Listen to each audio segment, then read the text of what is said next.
Bueno, gracias por la paciencia, ¿no? Sí, gracias por la paciencia, chicos. Tuvimos problemas en el camino hacia acá y bueno, fueron 2 días intensos de prensa y nada, nos retrasamos un poco, así que gracias por esperar. Yo estuve sentado ahí muchas veces.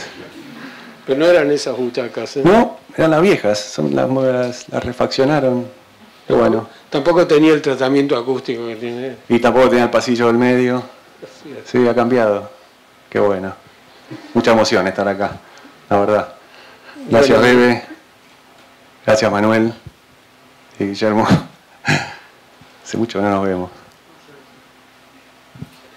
Bueno, vamos a iniciar este encuentro. Realmente un gusto enorme para todos nosotros, para los integrantes de la Universidad del Cine. Andy fue un alumno destacado, hay que decirlo. Y hemos... era el más alto de la comisión. Y muchos de nosotros...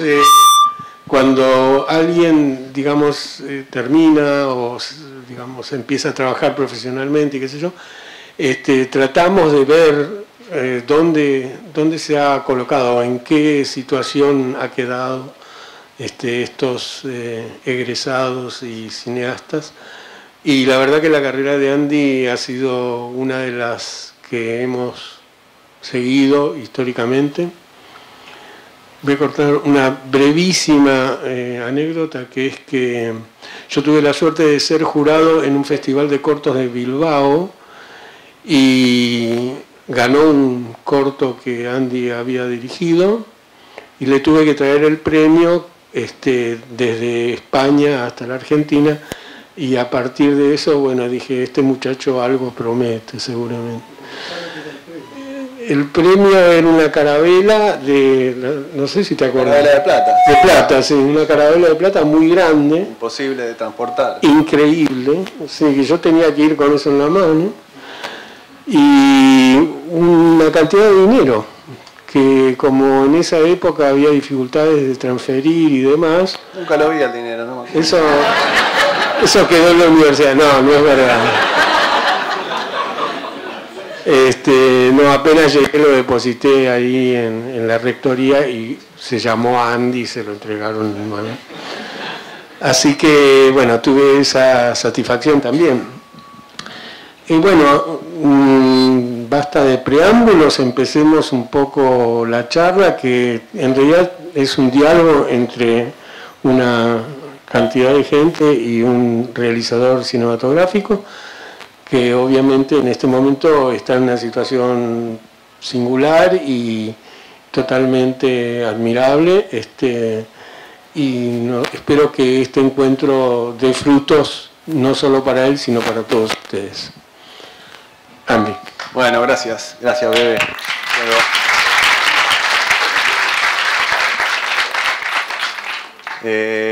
Gracias de nuevo por traerme la carabela de plata. Ahora mismo está en la biblioteca de mi viejo, arriba de todo, juntando polvo.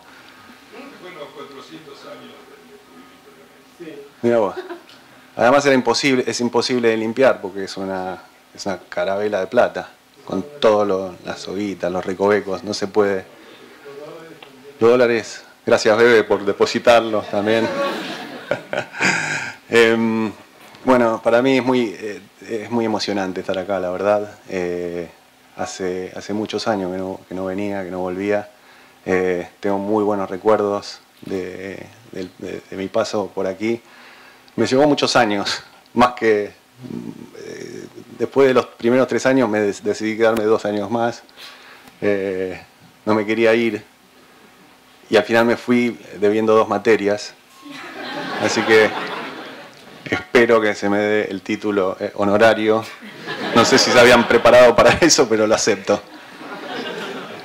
Por lo menos una servilleta firmada o algo. No importa. Simbólico, hagámoslo simbólico, Manuel. Bebe fue mi primer profesor de dirección y la verdad que aparte de la anécdota del Festival de Bilbao y la Carabela y de La Plata que nunca vi, tengo un gran afecto por Bebe y admiración, no solo por las películas que ha hecho, sino porque fue la primera persona que me intentó enseñarme cómo se hacen películas. Y cuando digo intentó, digo porque yo siempre fui muy cabezón y hay algo que quizás muchos de ustedes sienten, que es tienen más ganas de hacer que de recibir información. Levante la mano. ¿A qué le pasa eso?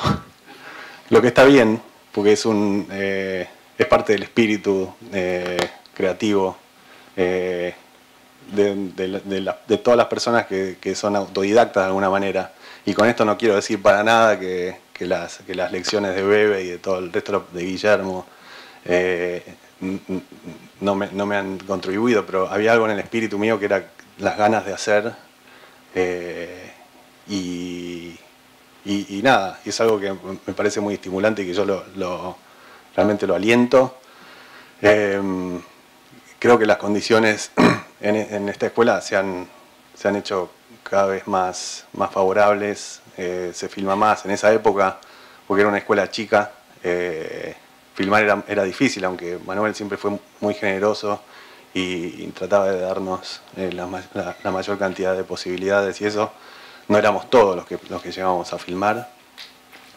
Generalmente había que ganar algún tipo de concurso de guiones, que no sé si todavía pasa eso, me imagino que sí. Lo cual también es muy sano porque estimula también la competencia y ese tipo de cosas hacen que uno al final sea mejor en las cosas que hace, cuando escribe y cuando diseña y cuando presenta también. Creo que ¿Han visto Fierro Chifle? Bueno, lo siento. Hace mucho que no veo ese corto, pero me daría un poquito de vergüenza verlo ahora. Era muy joven, así que les pido indulgencia.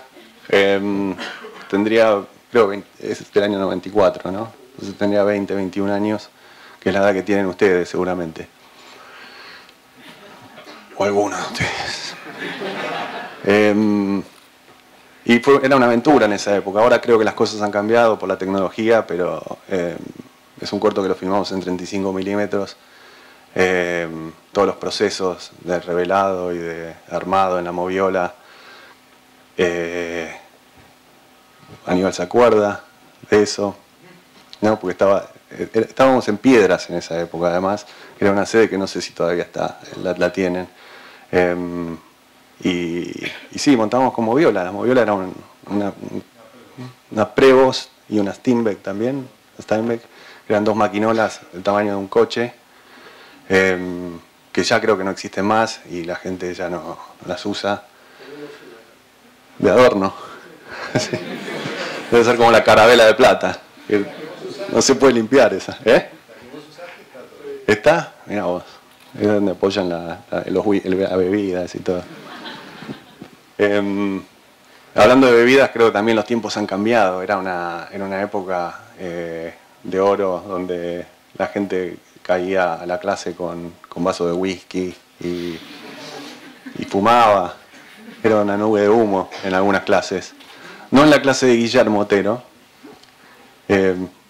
¿No? Porque era la mañana. Sí, no, generalmente era la mañana, no había mucho ocupado. Es verdad, sí, había más café con leches. A la noche era whisky y puchos.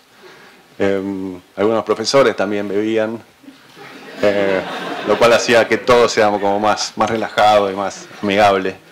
Ya no sé si sigue sucediendo eso. Pero lo tengo, sí, era una época que la llevo en el corazón. Y bueno, nada, Fierro Chifle fue una de esas aventuras que fue que sí, en esa época era el concurso de a ver quién filma el corto en 35, que era como una especie de gran premio que uno podía ganar. Primero 16, después 35, y cuando uno hacía el corto en 35 era como una especie de héroe nacional. Y bueno, nada, mi experiencia acá realmente fue formativa y me enseñó mucho de cómo manejarme en un set, cómo hablar con actores. Aunque no se den cuenta que en el Fierro Chifle, digamos, quizás no se reflejan todas esas cosas, porque fueron uno de mis primeros trabajos. Después hice un corto que se llamaba Nostalgia en la Mesa 8, que eran unos cortos de historias breves, que creo que todavía sigue funcionando. Van por historias breves 30, 15. Pero sí, es una época que la llevo en el corazón y que la recuerdo con mucha emoción. Y me divertí mucho, la verdad, en esta casa. Me gustaría poder volver como alumno. Voy a venir con un whisky, les aviso. La beca, un curso acelerado, quizá. Bueno, con Otero tuve clases magistrales también. El señor Otero fue el que primero me introdujo en el mundo de la educación formal del guión, ¿no? Porque en Argentina muchos autores, ¿no? Había una época de cinematografía donde había más autores que técnicos del guión y de la dirección. Pero en ambos lados eran como, digamos, tanto como los estudiosos y los técnicos como los directores y los autores venían y brindaban experiencias únicas, ¿no? Uno se nutría de los dos lados y la verdad que me quedé con ganas de aprender más de ustedes. Me tuve que ir en algún momento porque ya estaba grande y me empezaron a salir trabajos, pero me hubiera quedado años y años. ¿Te parece que empecemos a charlar con Totalmente, sí, ya no tengo mucho más para decir. Así que... Sí, porque si no nos ponemos a llorar todos. Bueno, si alguien quiere comenzar a... ¿Vieron la película, no? ¿Vieron? Sí, ayer. Eso. ¡Qué nombre! Es que bueno, no tiene ninguna traducción es buena. Eso, la cosa. O. En Bulgaria se llama O. Sa en Francia. Bueno, primero felicitaciones por el éxito en Estados Unidos. Muchas gracias. Yo pude ver el primer corte en un screen test y después ayer. Duro. Sí. Y no, pero ya del primer... Duraba 3 horas el primer corte. ¿Cómo lo viste? Estaba en Los Ángeles y conseguí entradas y lo vi. Te colaste. No, te puedo decir First One Iota, algo así, que es el que da las entradas. Sí, Iota. Sí. Y vi el primer corte y ya desde la primera escena, cuando terminó, que se levantó toda la sala para aplaudir, es como un éxito. Y sin efectos, sin nada y todo, asusta. Y ayer que pude ver el resultado final, terminó siendo mucho mejor, o sea, como que... Sí, más corta, pero ya sin efectos asusta, con efectos terminó siendo mucho mejor la película. Muy buena esa perspectiva, que sos de las pocas personas que han visto la primera. No, sí, o sea, no pude decir nada, obviamente, así que... Sí. Pero es bueno como poder ver el principio de como el primer corte y ahora el final.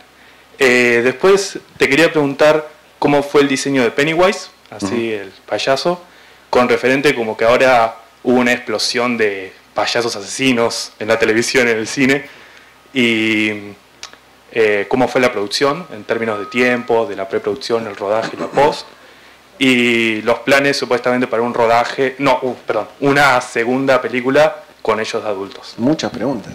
Voy a empezar con la primera.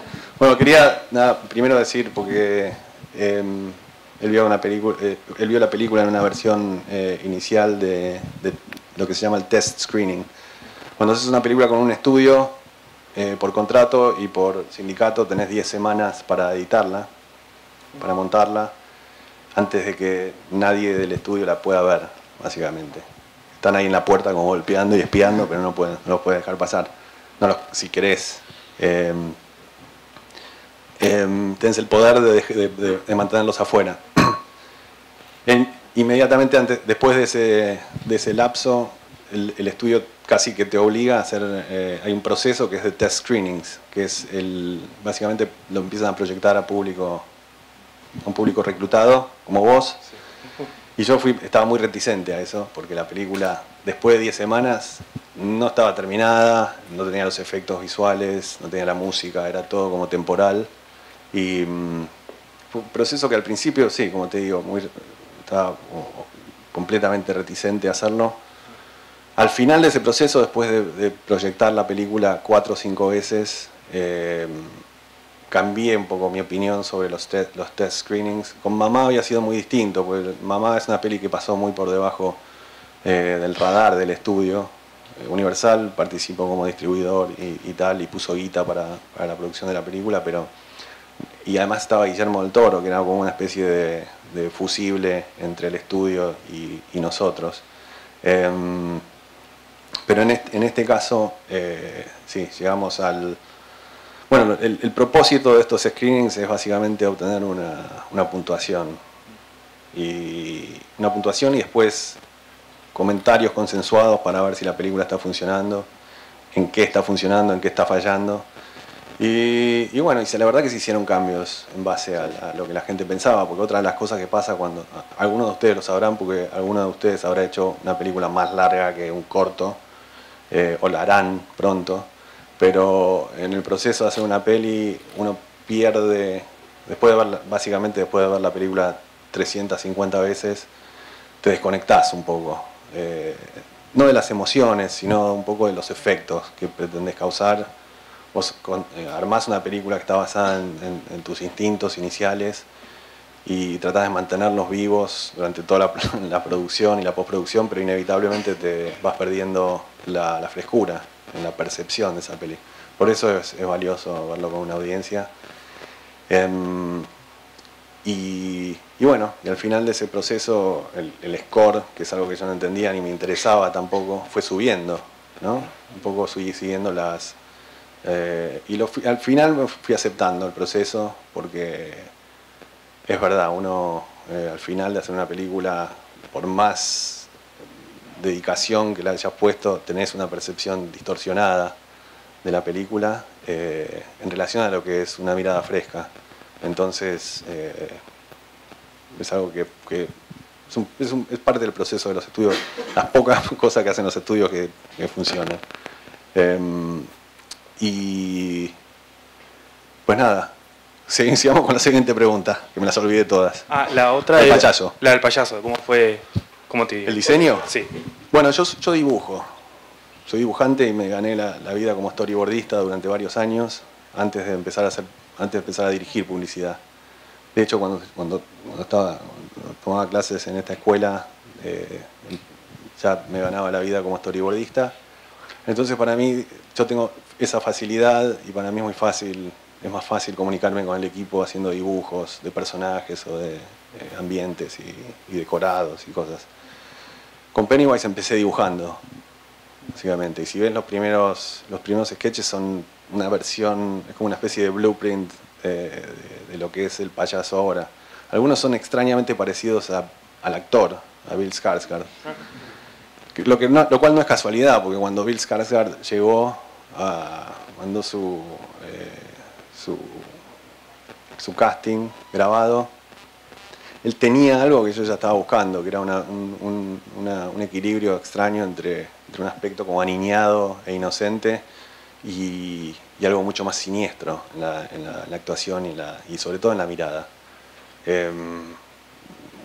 Mi sketch, uno de los sketches que más me gusta de esa primera etapa inicial es básicamente la cara de como un payaso que es como un bebito, pero con los ojos estrábicos y sin cejas ni nada.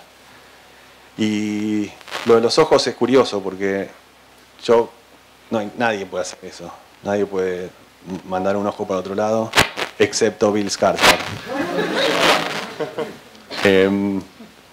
Y fue raro porque cuando yo ya lo había casteado a Bill en el papel Y en el trabajo que empezamos a hacer, hablando del personaje y todo, le empecé a hablar de cosas estéticas. Y le dije, mira, en postproducción te voy a mandar un ojo para afuera.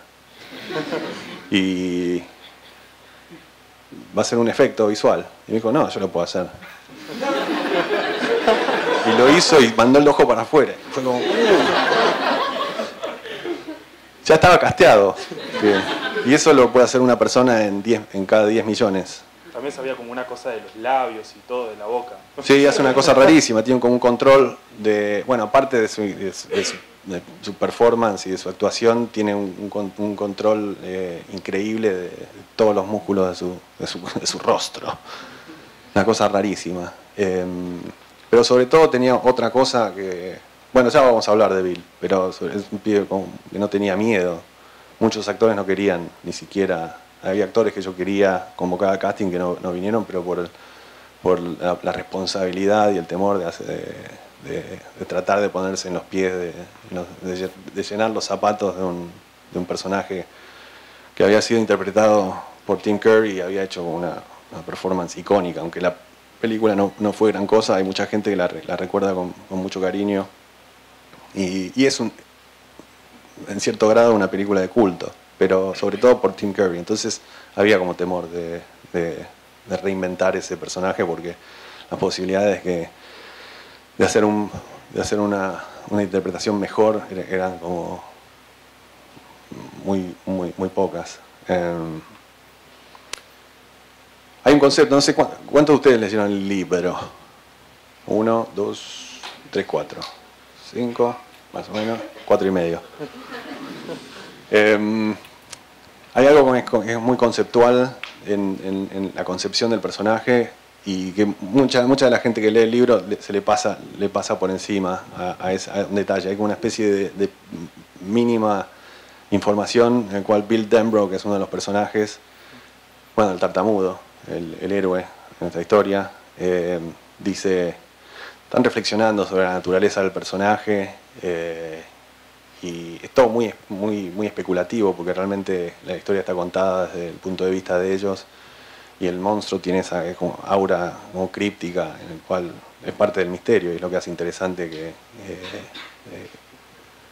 una de las cosas que hace que el libro sea tan interesante. Y dice, ¿no será que el monstruo come niños porque eso es lo que nos dicen que los monstruos hacen?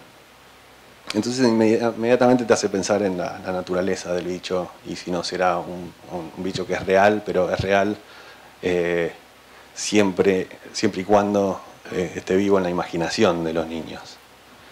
Entonces sí, es real y te come, pero si crees en él, básicamente. Y últimamente es un monstruo que mata para seguir viviendo.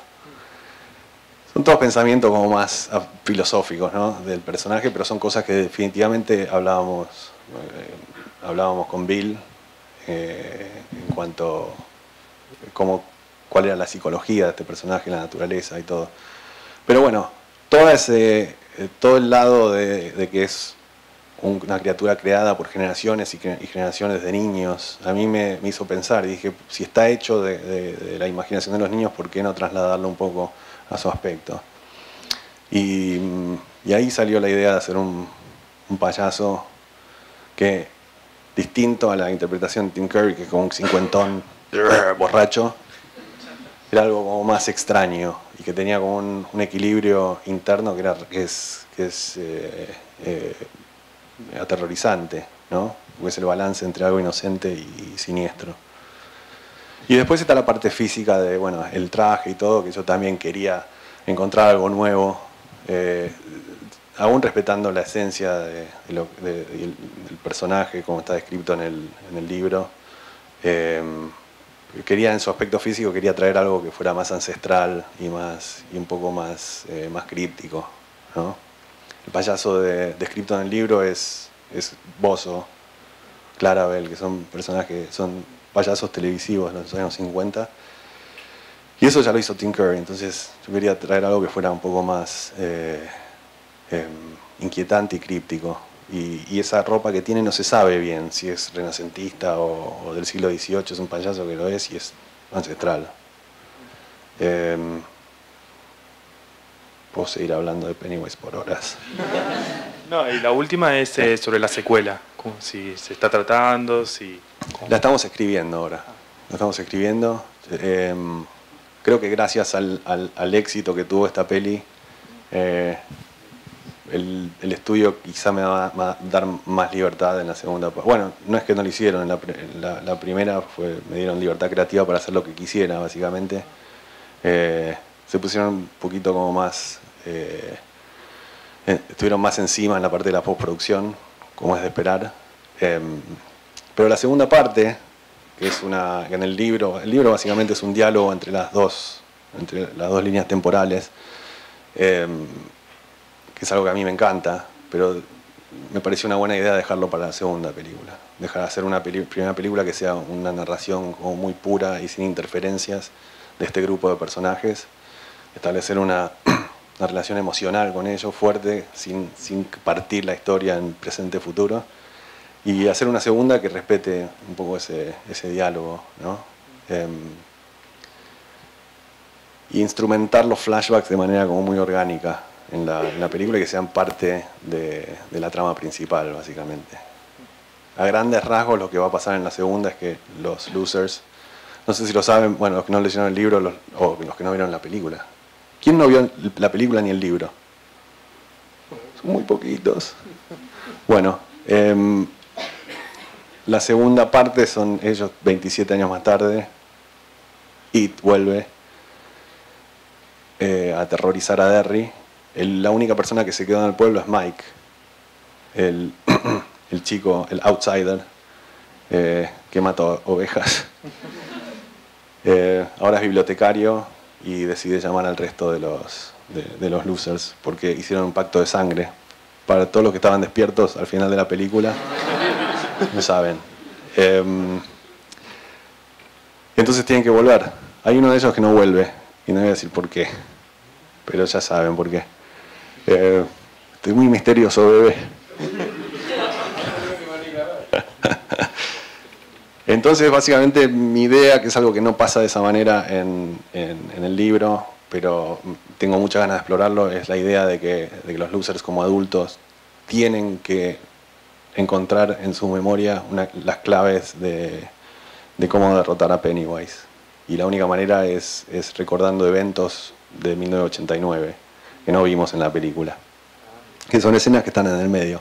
Básicamente, después de que los losers se pelean en esta peli, y se separan, hay como un montaje ahí donde los ves a todos solos y hay una musiquita, no sé qué.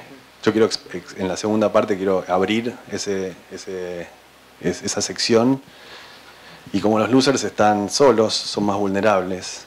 El poder del grupo, el poder de estar, del número, la fuerza de los losers cuando están separados son vulnerables y Pennywise los ataca. Entonces, en la segunda parte vamos a revisitar esa sección de la historia donde Pennywise los ataca uno a uno. Después de cada ataque... ¿Estoy contando mucho?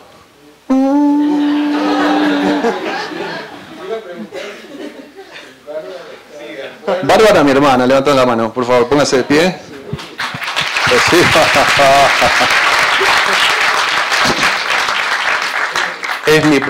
Es mi productora y es la productora de It. Ha hecho un excelente trabajo y creo que ya conté demasiado. Bueno, sí, pero gracias. Hacemos otra cosa, porque me estoy aburriendo a mí mismo. ¿Quién quiere?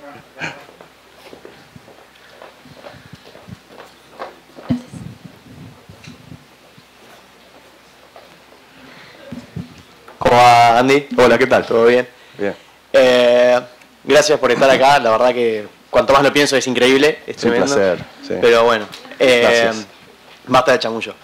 Para no irme tanto fuera de la película, quería, antes de hacer una pregunta que por ahí es un poco más global, me intriga mucho el tema de qué influencias tuviste en cuanto al terror, porque me parece que es una película distinta a lo que tiene una onda medio ochentosa, noventosa, y se aleja bastante de las películas de terror que veníamos viendo, que es todo oscuridad, 2 horas de oscuridad, con miedo a poner día, con miedo a poner luz, y que por ahí puedas poner una escena entre amigos sin que estés con miedo.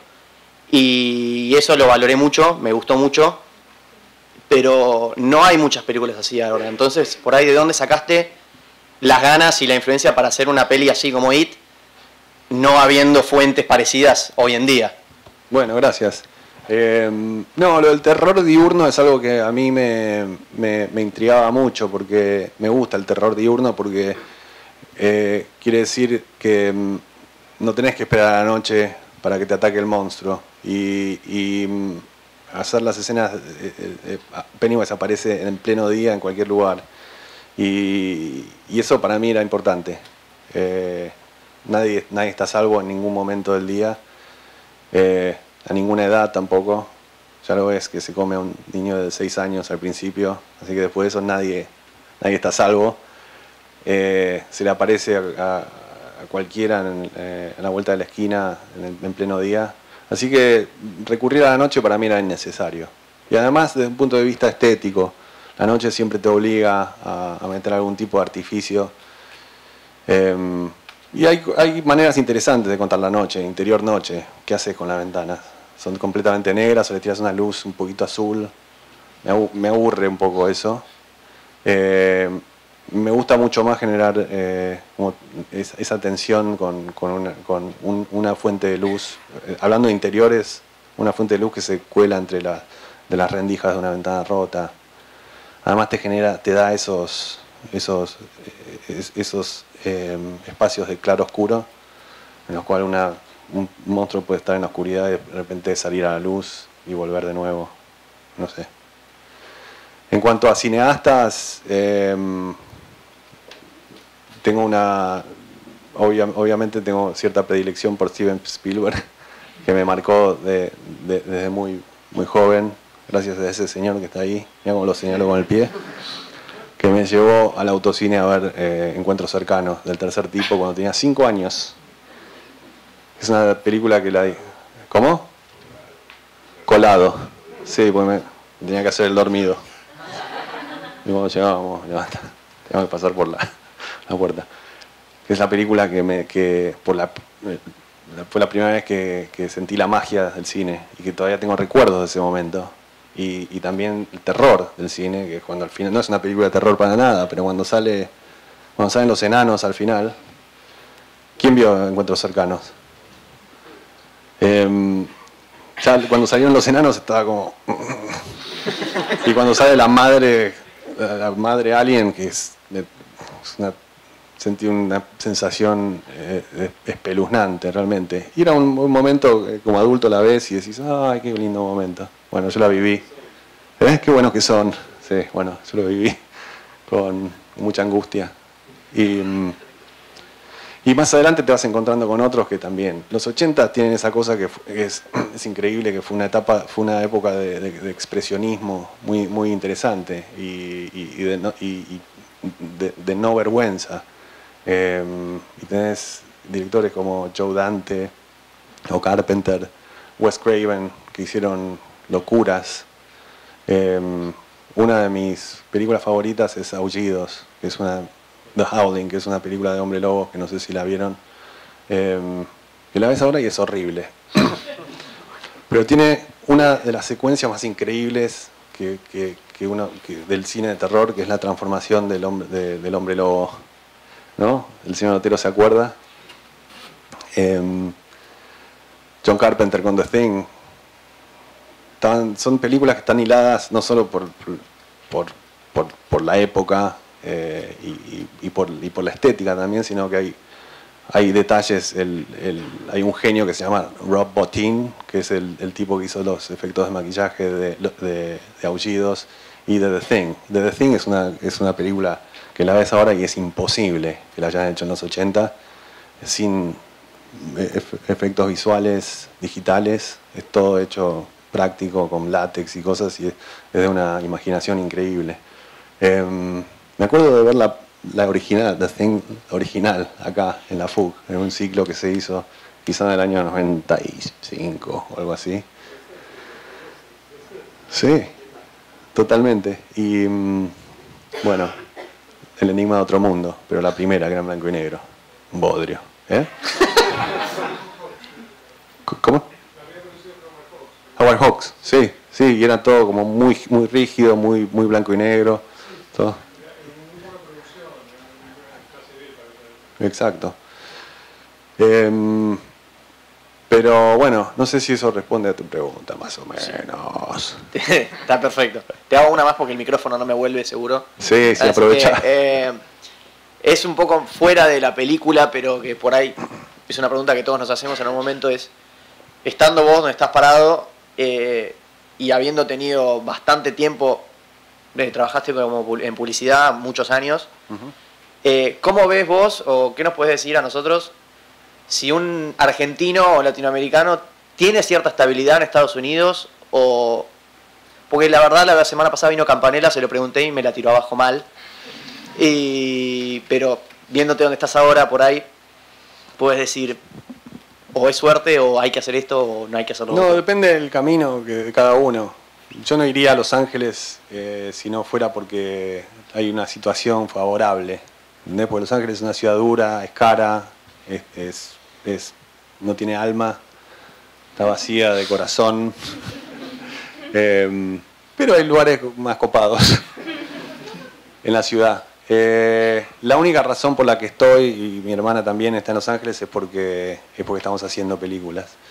Y obviamente, o sea, no se lo tomen demasiado en serio lo que digo. Tiene Los Ángeles, Hollywood tiene todo el lugar, todo ese encanto del viejo Hollywood que a mí me fascina. Los grandes estudios, los teatros, Art Deco, las palmeras, las estrellas, el teatro chino. Nosotros estrenamos esta película en el Teatro Chino, que es una especie de templo del cine, que es increíble, que es donde están las manos grabadas en el cemento. Pero yo lo que, no sé, como recomendación, yo no le recomendaría a nadie ir a Los Ángeles para ver qué onda. Yo te diría que la rompas acá primero y cuando rompas acá te van a llamar. Pero tenés que hacer una buena peli. O un corto.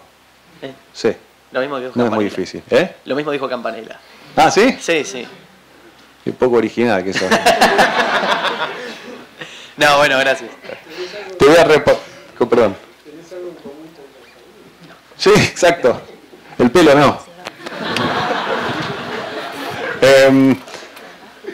No, y después, obviamente, bueno, volviendo al tema de directores, hay otras influencias que se me fueron abriendo a medida, cuando entras en la escuela de cine te vas nutriendo de otras fuentes, y yo me enamoré del cine italiano, sobre todo de la comedia italiana, Dino Risi, películas como Il Sorpaso o Los Monstruos, que son para mí las grandes películas.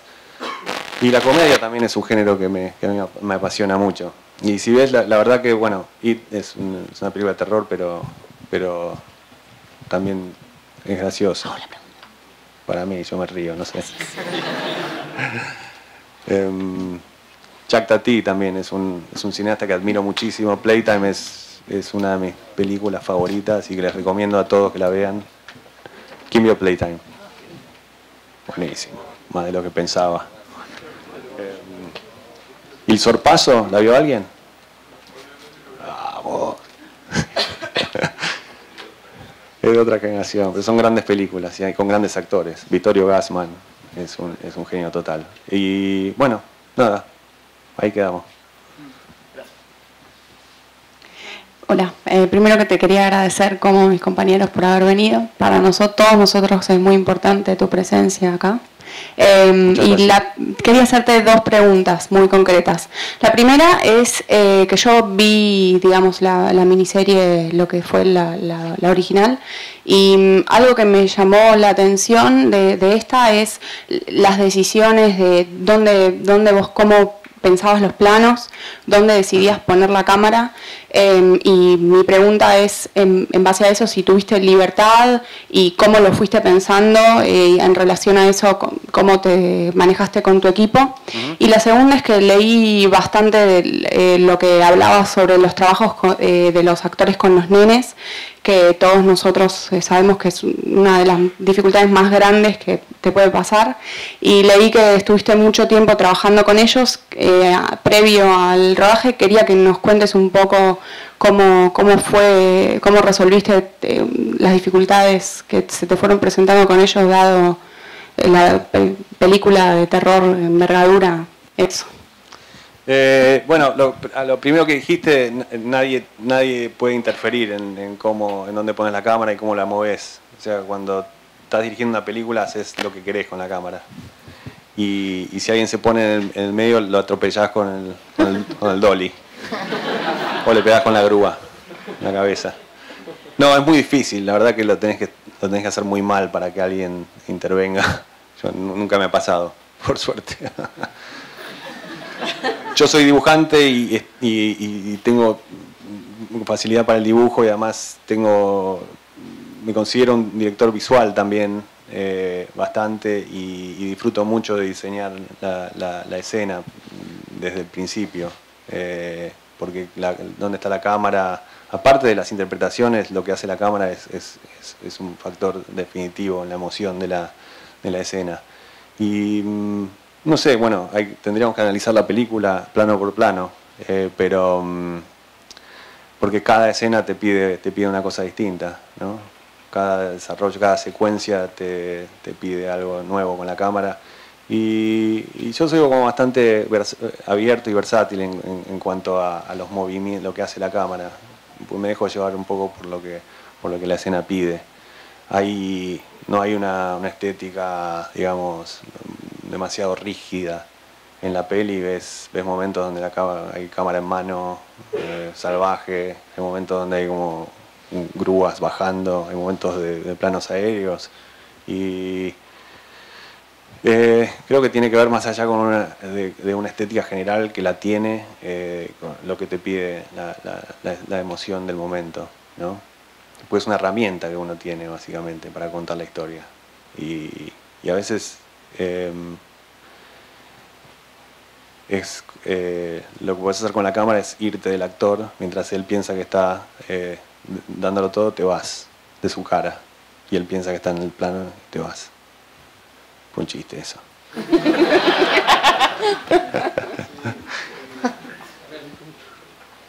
antes de llegar con el actor y hacer lo que está dibujado o decidís? Buena pregunta, bebé. A mí me gusta llegar al set con la escena diseñada lo mejor posible a nivel visual.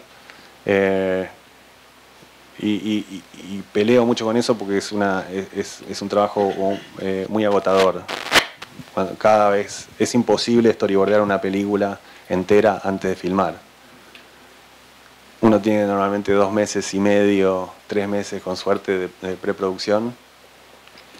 Y la verdad que te tenés que ocupar de tantas cosas que diseñar todos los planos con anticipación es imposible. Entonces uno hace lo que puede, diseña las escenas más grandes en storyboard, pero es un día a día. Cada día después de filmar, yo me volvía, en Mama me pasó y también me pasó en IT, después de filmar volví al hotel y me pasaba 2 horas o 3 horas dibujando para lo que iba a filmar el día siguiente. Y terminaba durmiendo 2 horas por día. Y al final de todo ese proceso termina siendo un zombie. Pero es como una maratón, ¿viste? Hay una especie de proceso, mecanismo interno que te hace seguir y seguir y seguir. Y además el beneficio de hacerlo de esa manera es que la película va cambiando inevitablemente. La película va surgiendo a la superficie, va tomando vida y hay un editor trabajando también. Vos los sábado y domingo tenés los días libres, pero te la pasás laburando también. Normalmente el sábado lo que yo hacía era ir a laburar con el editor y la película se va montando a medida que vas filmando.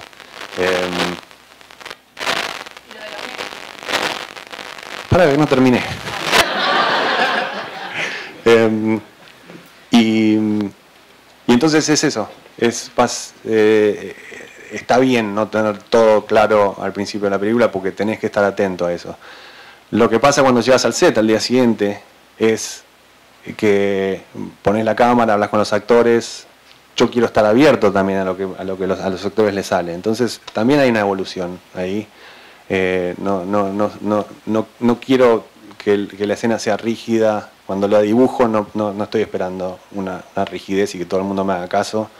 Así que estoy abierto a las contribuciones. Normalmente empieza igual que en el storyboard, pero sigo haciendo tomas, vas descubriendo cosas que pasan, que a veces son accidentes, son no intencionales, son producto del choque de todos los elementos. A un actor se le ocurrió algo, ¿viste? Improvisó, se le escapó algo y eso te tira otra idea. En esta película hay mucha improvisación. Toda la escena de los chicos en calzones escupiendo, no sé si se acuerdan de la escena de acoso, toda esa fue improvisada. Empezamos, el guión era un bodrio al principio de la escena. Yo no estaba muy contento, pero tampoco me parecía demasiado importante. Pero básicamente estaban todos mirando la herida de Ben, y uno decía una cosa y el otro decía otra, y no sé qué, y de repente aparecía Beverly. Y yo quería entrar a la escena como desde abajo hacia arriba, empezando en el agua y trepando por esa pared de piedra y terminando en los chicos, y empezaban a hablar del coso. Entonces dije, bueno, esto es un plomo. A ver, tiren una piedra. Entonces empezamos con un splash y la escena seguía siendo un plomo. Entonces dije, bueno, vamos a hacer algo más divertido, porque no lo escupe. Es un escupitajo, pero el escupitajo no se ve. Entonces, bueno, me olvido de que el escupitajo empiece en el agua, entonces voy a escuchar que todos están cargando el gargajo. A medida que vamos trepando por la pared, escuchamos, todos van cargando, y 5 pibes en calzones. Y es un concurso de escupitajos. Y fue genial, porque los chicos se entusiasmaron mucho con eso, obviamente. Y hay 2 de ellos que son 2 psicópatas, que es Finn y Eddie. Está uno en cada punta. Finn Wolfhard y Jack Grazer. Richie y Eddie. Que se daban mucha manija, porque encontraron, no solo se hicieron amigos desde muy temprano, todos se hicieron amigos, pero había una conexión entre estos 2 que era maléfica. Y no paraban, era una búsqueda constante de cómo torcer la escena y hacerla como más graciosa, y yo les daba manija también y les dejaba. Esa escena es mucho más larga. Si vos ves va a haber un corte del director que va a salir en DVD en unos meses, que son las escenas extendidas y escenas que fueron borradas, y una de esas extensiones es la extensión de esa escena, que es una escena de la acción escala hasta un nivel ridículo, que es ridículo ponerlo en una película, pero termina con Eddie bailando en calzones, pero es muy graciosa. Y después era trabajo con los chicos. Bueno, lo primero para mí era lograr la verdad, ¿no? Que vos estés viendo la película y te creas que ese es un grupo de chicos, amigos, que sean amigos. Entonces los juntamos 3 semanas antes de empezar a rodar, que es un montón. 3 semanas para un cronograma para un plan de filmación es un lujo realmente. Y se hicieron amigos, de verdad. O sea, llegaron a un punto de amistad que la verdad que superó mis expectativas. Hubo como un vínculo muy fuerte. Y eso fue como estimulado por varias actividades y ejercicios. Por ejemplo, los mandamos a andar en bicicleta. Había un bicycle camp, lo llamábamos. Porque los pibes ahora no saben andar en bicicleta. Es difícil. Es raro, pero es verdad. No lo puedes dar por hecho que andan en bicicleta. Entonces fue, bueno, un bicycle camp para los que andan más o menos, anden mejor, y los que no anden, porque tienen que andar en la película. De hecho, uno de ellos no aprendió del todo. Y tuvo varios accidentes. Pues ponía el pie en el medio de la rueda de adelante y salía volando, que es algo que a nosotros nunca nos pasó, ¿no, bebé? Manuel. En la época de Manuel las bicicletas eran más grandes. Eran Ahí era más fácil meter el pie, pero nunca lo hice. Sí, tuvimos un par de accidentes, pero siempre después era, vamos para adelante, maquillándole las frutillas y todo eso. Y a partir de ahí, bueno, fue un trabajo grupal, obviamente. Llegamos al rodaje ya con ese obstáculo ya superado. Y lo ves en la película. En la película en ningún momento dudás que estos pibes son amigos. Después un trabajo individual con cada uno de los chicos, hablando mucho del personaje, de su psicología, de qué manera ellos estaban relacionados con el personaje. Yo quería, realmente había una tendencia a elegir actores que tengan la personalidad del personaje ya internalizada. Finn, por ejemplo, es un pibe que no puede parar de hablar si lo dejas.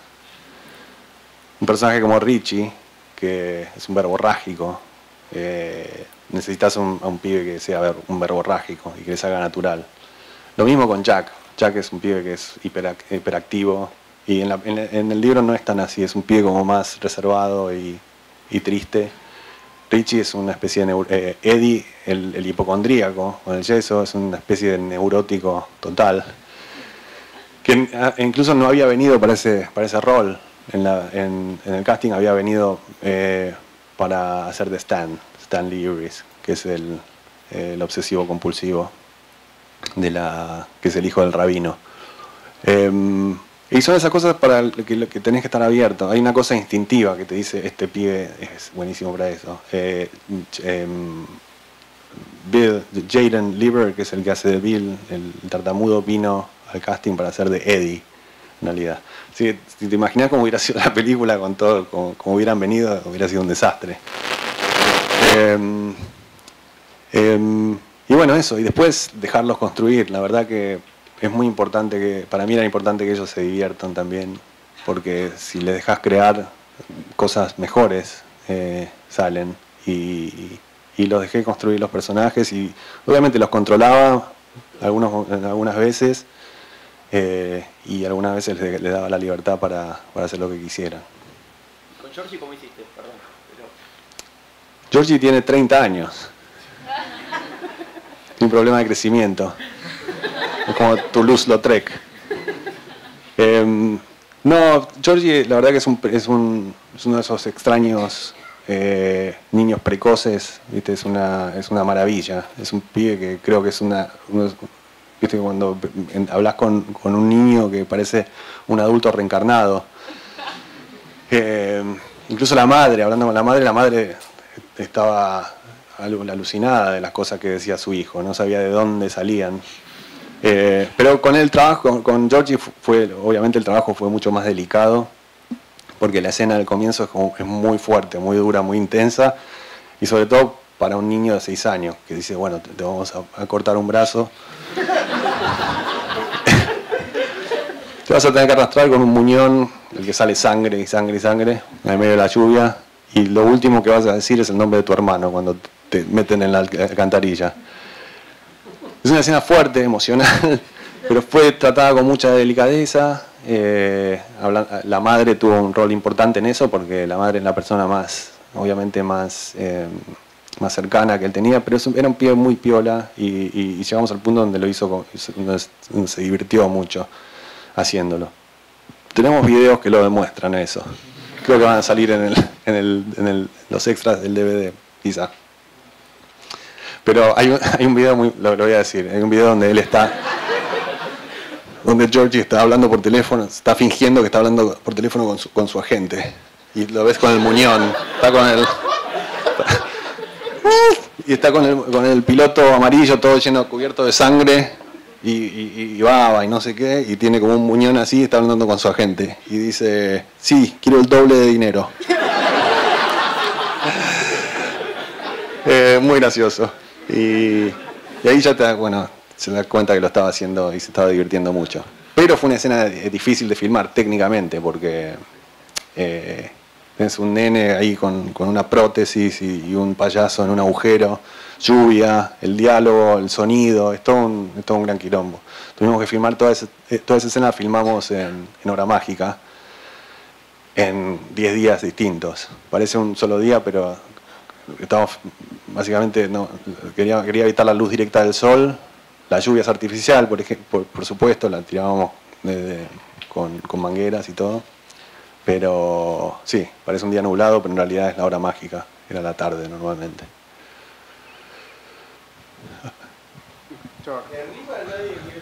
Ahora hay un par más acá y ahora subimos. No tienen micrófono, no tienen voz. Bueno, Andy. El gallinero. Bueno, Andy, primero felicidades, tanto por la película, por lo buena que es y también por lo bien que está siendo recibida. Y bueno, yo soy uno de los pocos que leyó el libro, lo cual está muy mal. Muy bueno. Pero bueno, como fanático del libro, no vi la versión original, aunque me encantó el libro, no la vi. Porque no hace falta. Me dijeron eso, justamente por eso no lo hice. Pero cuando surgió que iban a hacer esta nueva versión, me interesó, y más cuando dijeron que el director de la primera temporada de True Detective estaba involucrado en el guión todo. Después ese proyecto se cayó. No te quiero preguntar por eso, pero sé que creo que trabajaste con el guión, entonces quería saber cómo es trabajar con un material ya trabajado por otras personas, y vos entrar al proyecto, y cómo te acoplas a eso, cómo te acoplas a lo ya escrito, si lo cambiás, decidís buscar tu visión dentro de ese material, porque también es algo que a mí me interesa mucho, porque yo, y creo que la mayoría de acá, filmamos los que escribimos nosotros, no somos de trabajar, o por lo menos yo y la gente que conozco no es mucho de trabajar con un guión escrito por otra persona y nada más. Bueno, eso como primera pregunta. Y como la otra, también relacionada un poco con el guión, es, vos mencionaste lo del montaje extendido que estabas pensando. También me gustaría saber cómo, por lo menos cómo haces vos a la hora de ya tener la película filmada, y cómo tomar esa decisión de decir, bueno, de las 3 horas tengo que bajar a 2 o bajar mucho, o sea, qué se queda fuera, cómo se piensa eso, o sea, si ya sabes desde la filmación, desde esos sábados que estabas editando, que había cosas que esto seguramente no va a estar, pero, o sea, ¿cómo es el momento del corte? ¿Cómo es el momento de decir, esto me gusta, pero se queda fuera? Está bien. Lo primero tiene que ver con cómo encarar una película que tiene ya un guión hecho. Yo entré en la película, a mí me mostraron el guión de Fukunaga, pero por una cuestión de protocolo que a ellos tampoco les interesaba mucho. Su relación, la partida de Fukunaga del proyecto había sido bastante dura también, así que no estaban particularmente apegados a él o al material. Pero yo encontré cosas interesantes del guión de Fukunaga, había cosas de personajes, había cositas que estaban bien. Pero obviamente el grosso del guión no tenía nada que ver con mi experiencia leyendo el libro.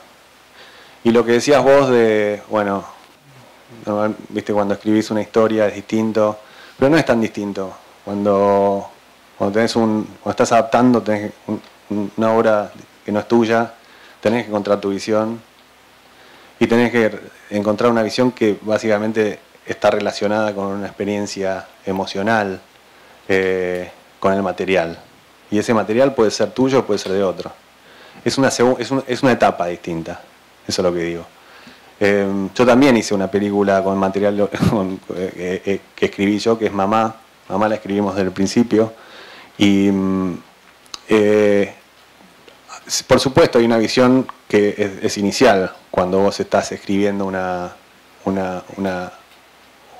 guión, pero la visión no siempre sucede al principio. Vos estás construyendo una historia, se te ocurre una historia, hay muchas etapas en la escritura de un guión, y la visualización de esa historia no siempre viene desde el principio. Hay una evolución y un escalamiento. ¿Escalamiento es una palabra? Pero me entiende.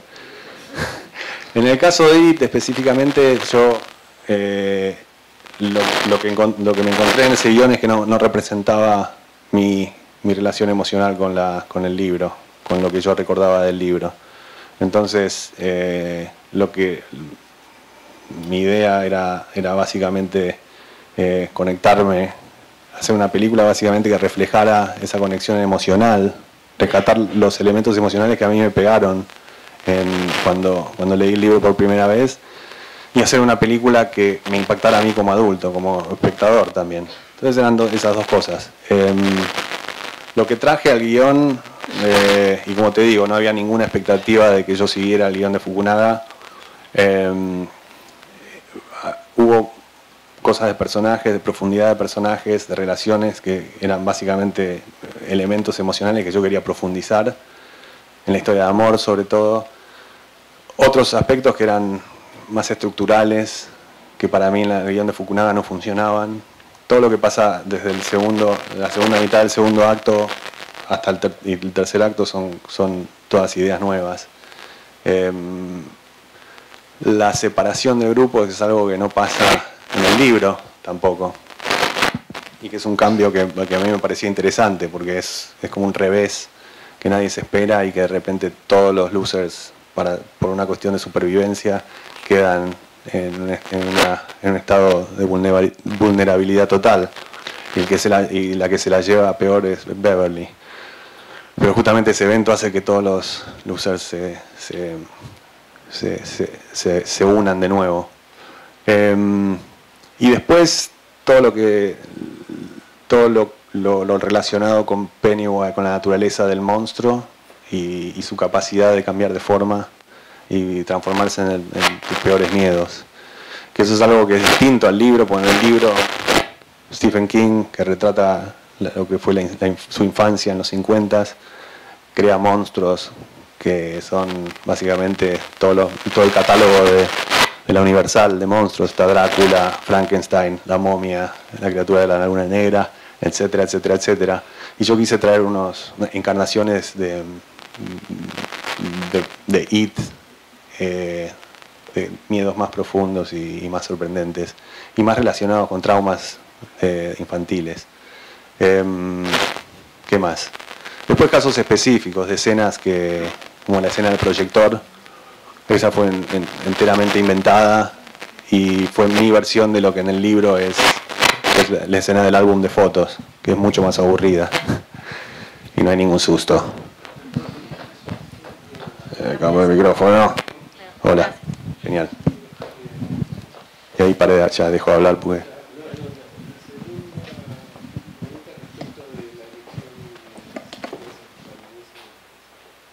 Ah, sí. Bueno, básicamente tiene que ver con el ritmo y con el pulso de la historia.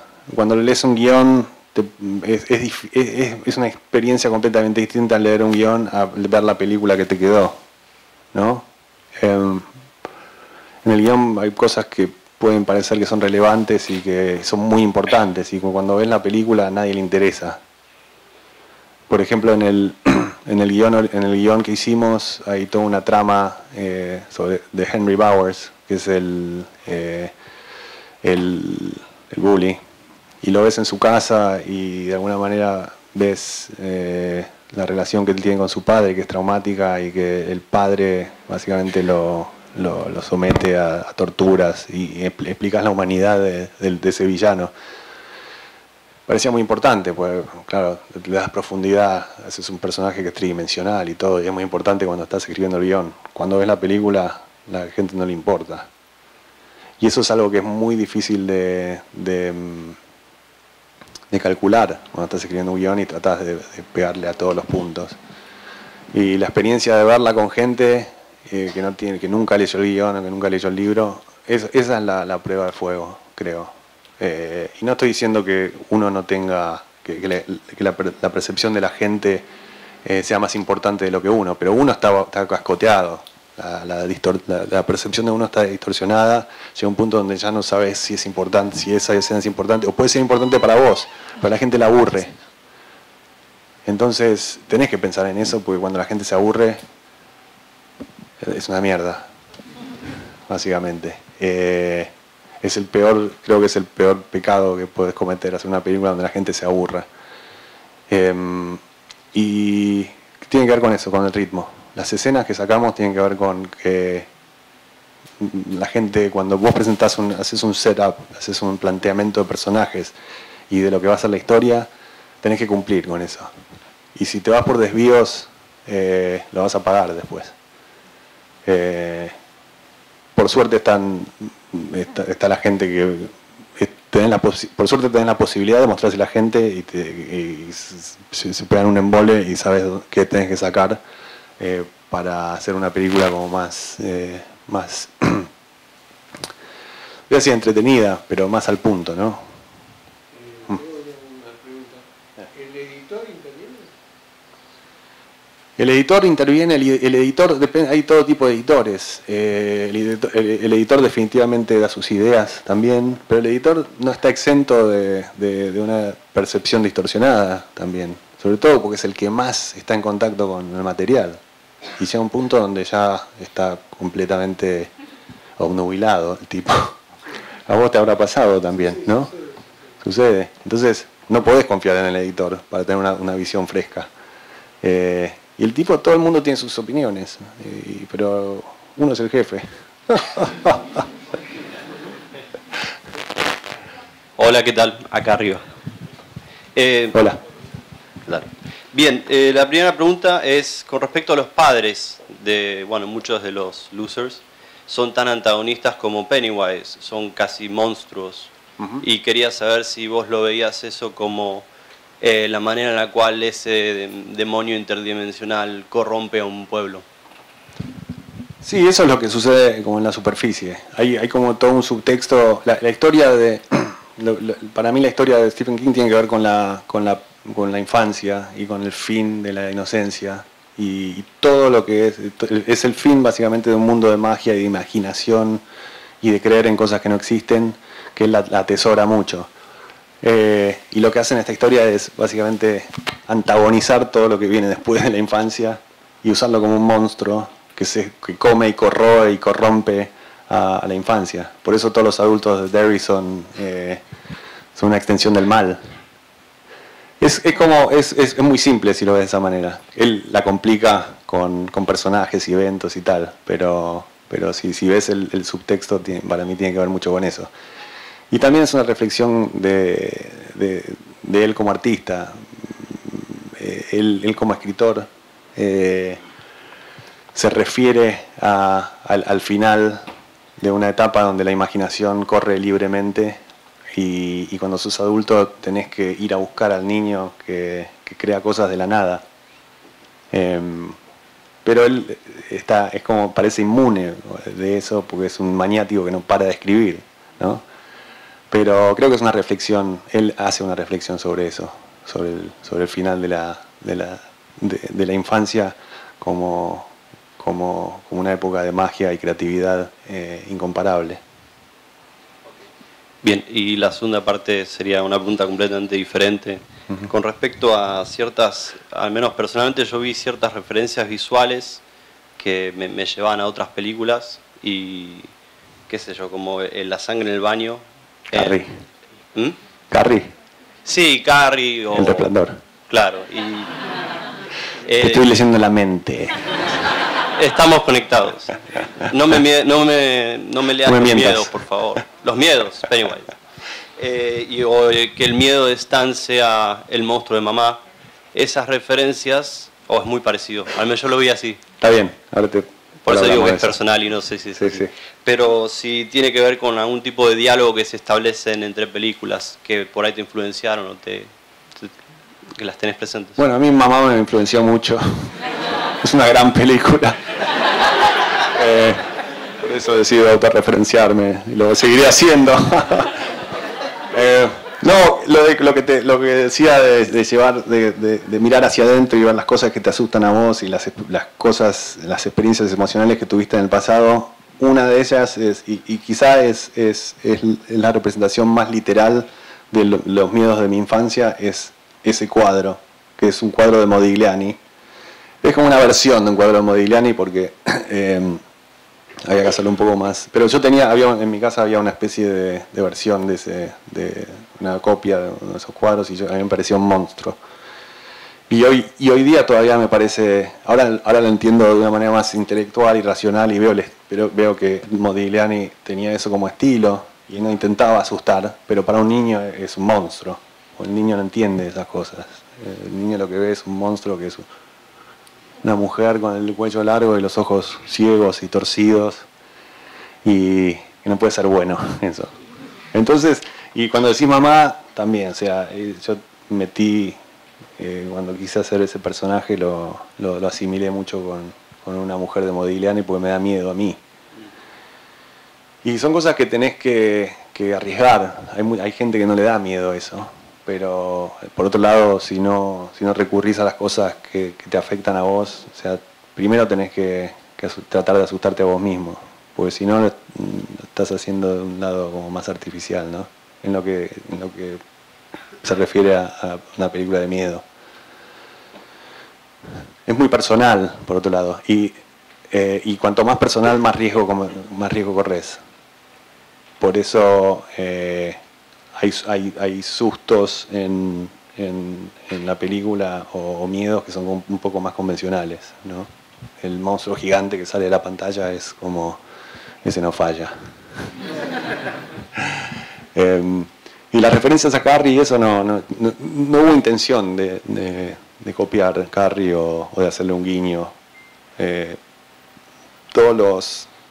Las referencias tienen más que ver con todas las cosas del libro que no pude meter en la película como evento, y por eso ves a la tortuga. La tortuga es un personaje en el libro que es como una especie de dios bondadoso que es el antagonista, la fuerza antagonista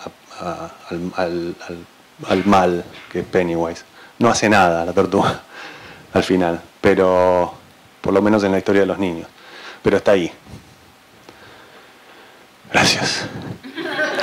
Hola, ¿qué tal? Bueno, muchas gracias por estar acá, felicitaciones por la película. Muchísimas gracias. Y te quería preguntar, además de la facultad y de la clásica recomendación de vean muchísimas películas, ¿qué considerás que son cosas fundamentales y muy importantes en lo que es formarse como un director, que nos puedes contar por ahí por experiencia propia o que puedas recomendar a los demás? Lo más importante me parece que es experimentar, tanto en la escritura como en la dirección. Si querés ser director, está bueno, cuanto más hagas mejor. Y hoy creo que estamos en una época donde producir es más fácil, porque los recursos son más accesibles. En nuestra época era hacer cola en la ventanita de Aníbal para que te dé una M8000, que ni saben lo que es, pero es una antigüedad.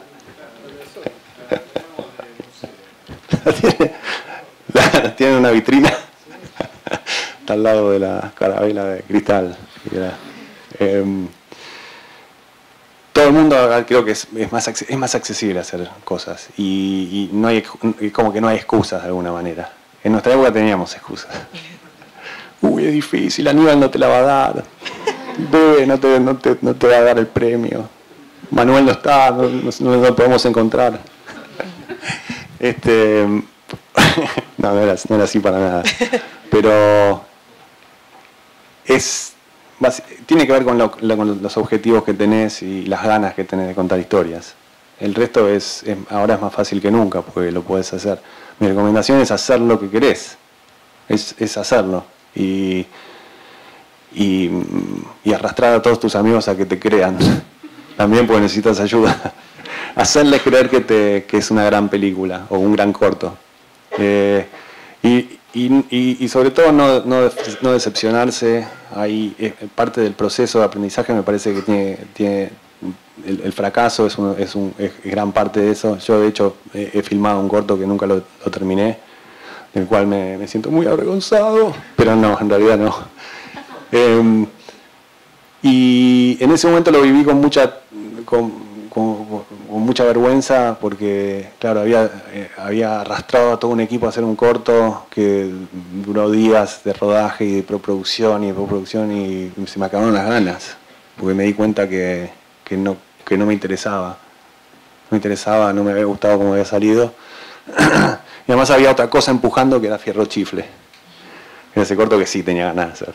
Entonces, como que un clavo sacó al otro, pero en el camino quedaron. Así que sean creíbles cuando arrastren a un equipo de amigos. Traten de terminar las cosas, aunque sea un fracaso, y si no la terminan, no importa. Porque creo que es parte del aprendizaje. Y hagan lo más que puedan. Y no dejen de soñar.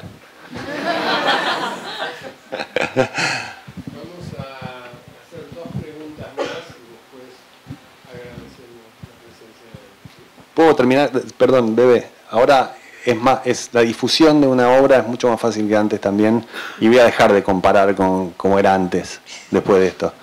Pero si haces algo bueno, y es parte del estímulo también, saber que si haces algo bueno no hay nada que te va a parar. Hoy en día si haces algo que está bueno y llama la atención, la difusión está casi garantizada, porque en YouTube las cosas se contagian, el tema viral y todo eso, es algo que antes no había, y que lo tienen que aprovechar.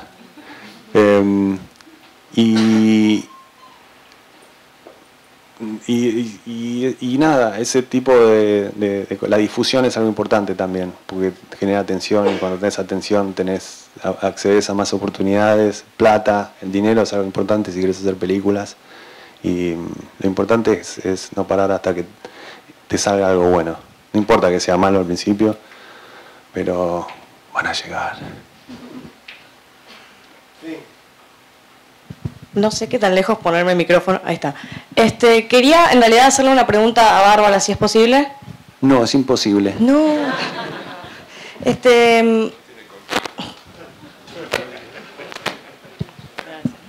Hola. Hola, Bárbara. Te quería preguntar más que nada, no sé si hay otros productores en la sala, pero evidentemente tu hermano es una persona que siempre va a tener ganas de hacer y por ahí flashea, wow, en esta escena puede explotar 70 zapatillas. ¿Y cómo es el hecho de frenarle los pies a un director, más allá del vínculo de hermano que tengas, tan visionario o tan que es que generalmente cuando uno tiene un vínculo de amigos o de hermandad con esa persona, es lo que más cuesta, es como no le querés decir, che, no tenemos plata para esto. No puede parar. No, y es tremendamente cabezón, pero mira, el asunto es que tenés que tener un diálogo con tu director y tiene que ser una sociedad absoluta, ¿no? O sea, el gol es hacer la mejor película posible con los recursos que uno tiene, ¿correcto? Entonces, el caprichito realmente me chupa un huevito. Al final...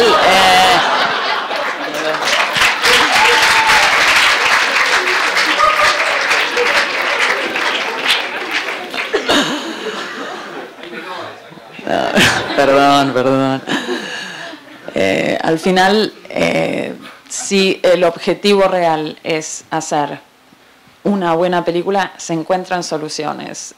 Obviamente, rodar es difícil por naturaleza, las tensiones pasan todos los días, pero bueno, hay que asumir que eso es parte de, y hay que atravesarlas, y bueno, y encontrar una solución que sea mejor que el problema.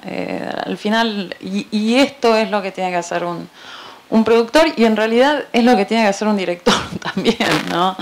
Es una colaboración absoluta para solucionar los problemas que vas a tener todos los días. Así que...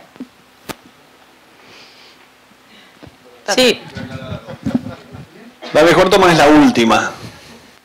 Entonces, esa la tenés que buscar. La tenés que buscar. Y lo que hace el productor es generalmente pararte antes de que llegues a la última. Gracias, Bárbara.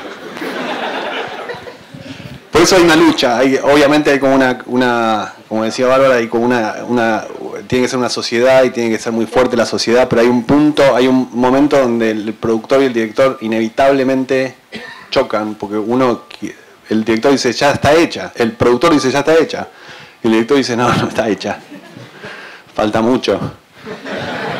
Y esto lo deben experimentar ustedes también, ¿no? Y si no lo experimentaron todavía, lo van a experimentar. Es un dilema eterno en el cine, porque si vos sos un director que está abierto a la exploración y te gustan hacer tomas y tomas para encontrar cosas nuevas, va a llegar a ese punto donde todos están mirando el reloj y a todo el mundo le parece que ya lo tenés. Y es el momento donde el director se siente más solo, porque dice, no me entienden. ¿O no, bebé? ¿Manuel? ¿Te ha pasado? Son muy tristes, solitarios. Tenemos que dirigir todos juntos. Última pregunta. Sí. Bueno, acá creo que muchos quieren saber qué materias te faltan, pero no es mi pregunta. No es mi pregunta. Tampoco voy a dejarla como la última pregunta. Otra cosa, como argentino que dirigió IT, te recomiendo que veas los videos de Marito Baracus en YouTube. Sigo, pum. Creo que también muchos querían decirte eso y yo tengo una duda que vi la peli y cuando Ben se mete al agua, como que ahí parece que hay un corte medio extraño que... Está lleno de cortes extraños. No, pero ahí era como, iba a pasar algo y pasó otra escena que nada que ver. Y también no me quedó claro bien, más allá de que el que hacía de Georgie, vos decís que era un pibito piola, buena onda, qué sé yo, como que a mí me da mucho la duda de cómo haces para que un nene realmente no se traume con un payaso que le va a arrancar un brazo y va a andar con el muñón, o sea... Eso me faltó explicarlo. Claro, como que en Mamá también trabajaste con nenas chicas y... Sí. ¿Y cómo haces para que realmente no se asuste? Quizás ahora me decís, no, está internado, está loco y nada, esa era mi... No lo encontraron. No lo encontraron nunca. No sabemos si está bien. No, lo que me faltó contar es que en el caso de Georgie o en el caso de Mamá con las nenas chiquitas, para mí lo primero es que conozcan al actor. Es el proceso inverso que hice con el resto de los pibes que tenían 13 años y realmente los quería asustar. Entonces... lo separé a Bill de los chicos para generar esa tensión y esa expectativa y esa anticipación que llegó a ser casi como divertida para ellos porque estaban como vibrando y cuando apareció fue como quería capturar el impacto. Con Georgie, que tenía 6 años cuando filmó, fue distinto, entonces dije, bueno, cuidado. Cuando dije que era algo para tratar con delicadeza, lo primero es que establecer una relación entre el nenito y el actor. Y que se hagan amigos y que el tipo le explique, mira, él no es un payaso, no te va a arrancar el brazo de verdad, pero él era mucho más inteligente de lo que pensamos. Así que lo entendió muy bien eso y como te digo, resultó ser divertido para él. Les puedo contar de nuevo lo del teléfono, que es muy, muy gracioso, cuando llamó a su agente, ¿no?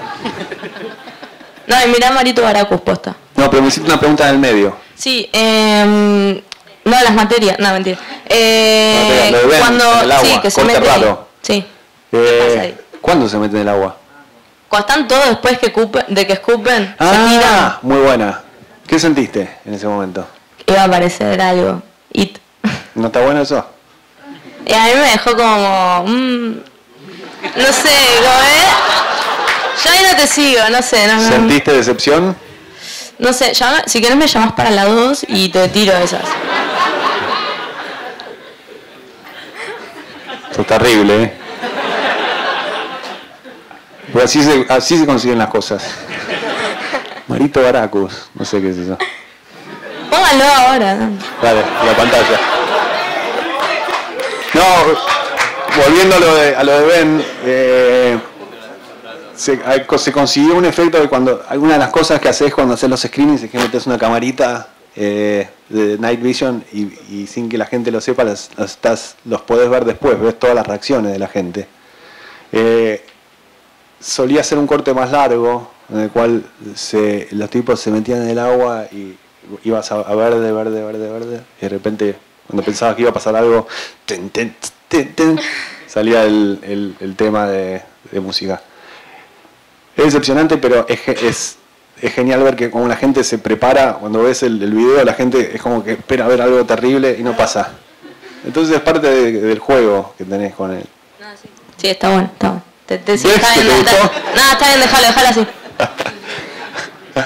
Bueno, ya es muy tarde para cambiar ese corte, así que hay cortes mucho más raros en la película. No, por eso, llamame para la 2 y... ¿Sos montajista? Puedo hacerlo. Me mira viendo los tutoriales y... Qué fácil. Las nuevas generaciones.